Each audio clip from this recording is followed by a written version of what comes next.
So your objection is the price point is too high. So you actually be the doctor and I'll be the salesperson so you can hear how it goes. Remember, the objection, the objective when we hear an objection is to not overcome it.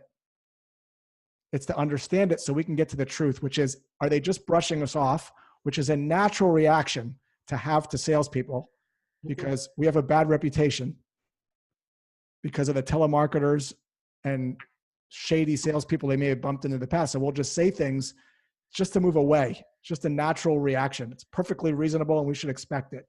So is it a brush off or is it literally the truth? And with regards to price, it's possible that they just don't have the money. It's possible. It could also be a couple other things. So let's talk about what it could be when they say price. Here are the things it could be. I'm going to go through them with you right now. It could be they literally don't have the money and never will. So I don't subscribe to the belief that just because you have a huge ROI, your ROI is $2 million. Don't you have $1 million? No. It's possible that even though your thing can make them a bunch of money, they don't have the money. So that's possible. Another possibility is that they perceive that the benefits they're going to get are smaller than the big pile of money that they have to pay. In other words, the juice isn't really worth the squeeze. The other possibility that we have to understand, and we'll get to once we go through the script, is they don't have any motivation. We talked about that a little bit before, is they're low on the motivation meter. There's no struggle, there's no desire. And again, we can't create the urgency. We can shine a light on the urgency to see if the prospect is motivated. But if there's no motivation, we want to get out and we want to educate them every month through an automated nurture track. The other reason they might be saying the price is too high is that there's no perceived difference between what you're offering and something else they're looking at. And when there's no perceived difference, your price is going to be the thing they're going to fall back on. And rightfully so. If they can get the same exact thing that you're offering, same benefits for less money, they should. And you should allow them to buy that because that's what's in the best interest of the prospect, if there's literally no difference. And finally, the fifth thing that it could be is I just can't pay for it all at once.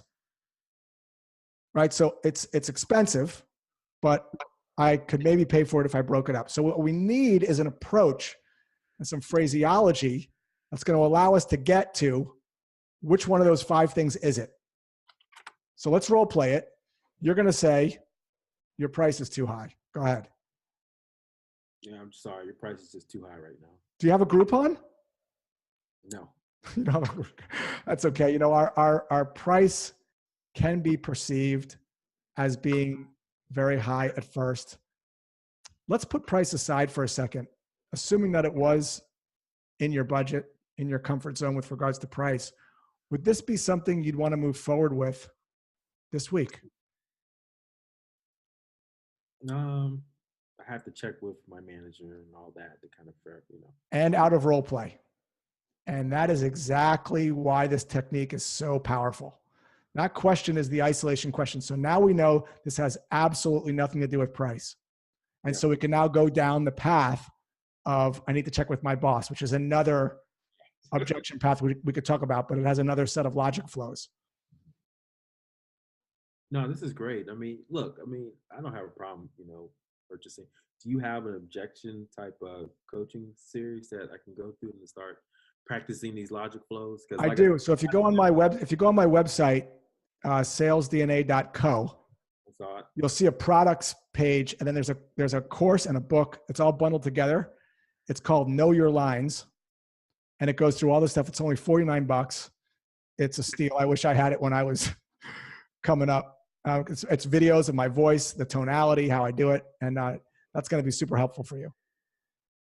And it has this logic flows with price, and then obviously, everything.